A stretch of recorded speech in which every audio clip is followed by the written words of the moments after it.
All right, so I just bit the bullet, went ahead and cut everything up. So what I'm going to do is I'm going to use the screw holes that mount these parts to this. But anyways, I nicely trimmed and cut around that. All of this over here in this corner will be filled with one of these gaskets that sort of fill in that area. So you won't even see all that over there. But I'm going to take and I'm going to, like I said, I'm going to knock off these little trim pieces right here, this one right here, and this one here mostly, so I can create a piece that will go around here. But before I make that, what I'm going to do is I am going to come forward a little bit right here on this piece, but I am going to epoxy, probably JB Weld everything. And if you look, that's a much more nice aesthetic. It's real flat. That will look a lot better. It's just a lot of, it sort of makes you nervous when you first start cutting into this stuff. And I was thinking, oh, I'm just going to destroy this. But I think, putting this together, and what I'll do is I'll JB Weld here on top. This is going to be filled in more than likely. Just to make everything look nice. But I'm going to screw this piece down and screw this piece down because it's got a mounting hole there too, just so they can't move and that this right here has to be in position. And we'll get it attached to this. So that's the plan. So I'm gonna go ahead and start working on that. But the gap is nice. It's got a nice clean gap all the way down. But like I said, this right here is going to be covered, or I will create the buffer. This gasket is pretty much that length when it sits up in there. And then there will be a gasket on this side underneath the piece that I make for this. All right, guys, so this is where I'm going. I've tried, but what I've done is I've keyed in a few cuts in here, and I'm going to use JB Weld to hold this together. I'll figure out a more sturdy way from the back side, but I've got to get it all lined up and get it together. But like I said, I'm adding these keys in here, basically cuts just lined up to let this JB Weld go through and key everything together, and that way it's less likely to chip off. I cleaned up the material all the way around. Like I said, it's gonna look worse before it gets better. And this is the start of trying to get this stuff fabricated. This material, I've tried TIG welding it. It will not TIG weld. This material does somewhat okay, but this old material, whatever this cast is, it's trash. So, and it just blows out. I've tried multiple temps settings on it, preheating it, and it just and going the lowest as I can, and it either blows out or it doesn't do anything at all. So this is my resort. This is what I'm having to go to.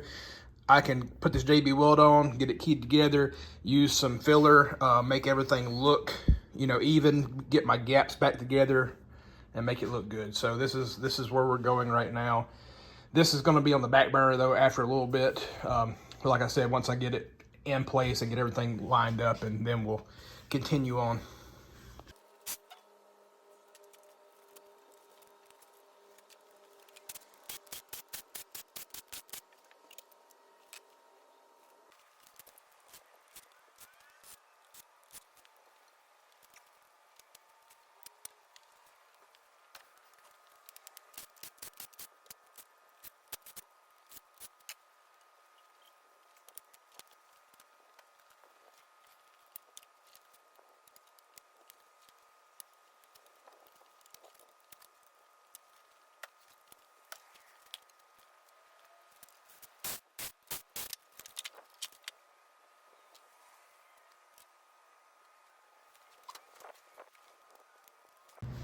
So one thing I do have two broken exhaust studs on the driver's side here. They're the two outside ones. It shouldn't be that difficult to get those out.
Oil looks decent.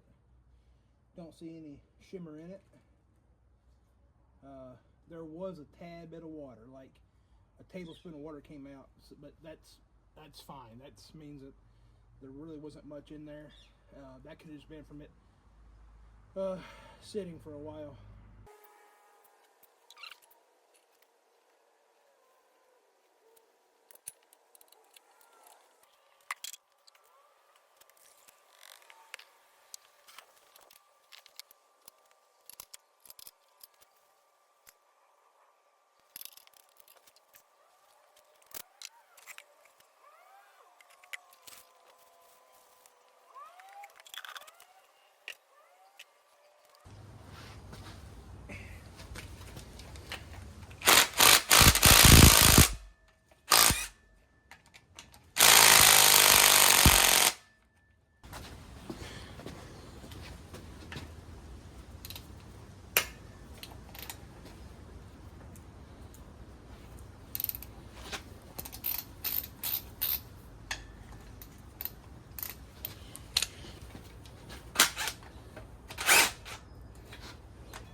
All right, so I can't remember what I had said about this engine the other day.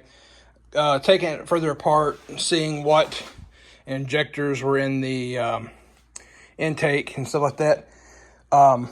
This is a L92 LS, which is you had your LS3, you had your L92, which had variable valve timing.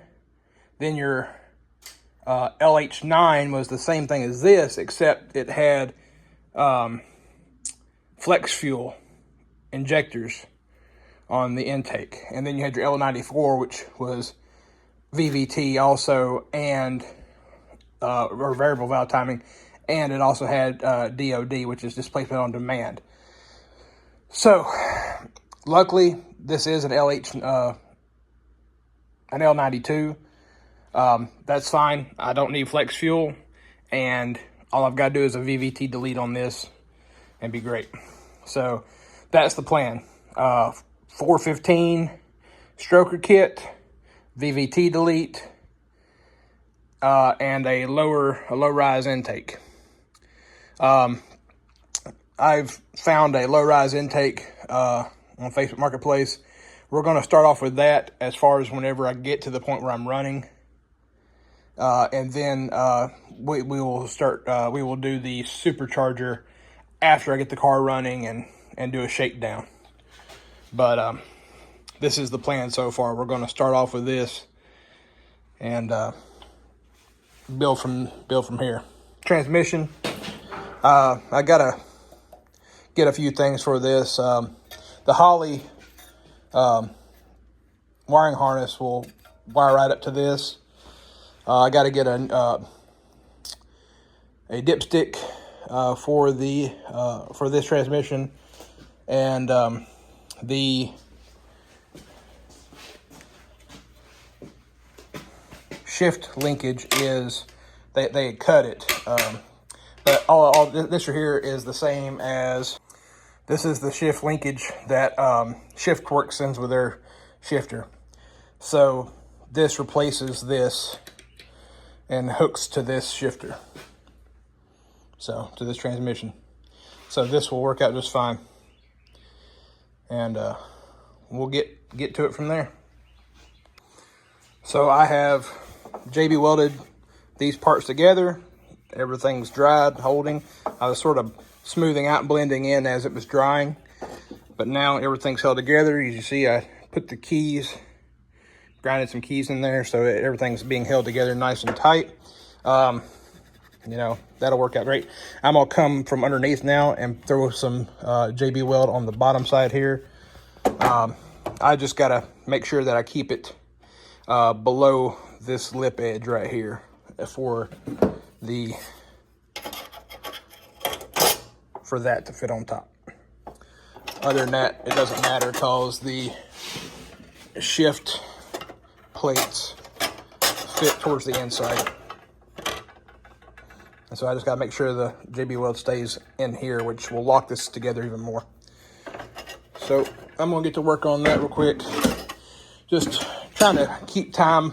I'm trying to keep things going even with my back hurting a little bit. I wanted to get out and do some more welding, but getting underneath that car or bending over, stretched out like I normally do when I'm welding, is no-go right now. I've tried. It's just a little too tender. But we'll continue on. So I just wanted to get a quick idea of where abouts this transmission is going to be at, and I really can't do anything until I get the engine in. But what I'm seeing is I'm just a couple inches forward of the firewall, which it could be close to right. I'm not sure exactly where it's going to sit. Like I said, I gotta wait till I get the engine in. But what I'm seeing is I've got about a ½ inch above the transmission. It doesn't look like it, but I do. It's over there. I'm up over the original AMC transmission mount, and the transmission mount for the 6L80 is right above where the transmission mount for the AMC transmission was. So, I mean, it's almost perfect. Once I get the engine in and I can see how far back, if I need to push it. If I need to push it back further, I will have to cut into this a little bit. And what I'll have to do is I'll have to just arch out here, then plate it. But that would allow this to come on back a little bit further. It's hitting on the bottom end of the snout here. But that's good. I am going to get a shallow pan. If you can see, frame rail is almost level with the bottom of the transmission itself, then the pan sits lower. A car pan comes up 1.5 inches higher than that. It's still going to be hanging lower than the frame rails, but if I am driving this car and I hit the frame rails, that means my tires are more than likely going to be rubbing into my fenders. So the AMC transmission did hang lower, I believe just a hair bit lower than the rails, but not as low as what that is. But I'm not slamming my car to the ground. My car is going to be stock ride height, so I'm not worried about that much. What I'll do is I'll build a skid plate underneath the trans right there for it, and we'll deal with it when we get to that point. But right now I'm not worried about it. But yeah, no, it looks good. I might have to raise the transmission tunnel a hair bit, and if I do, so be it. No big deal.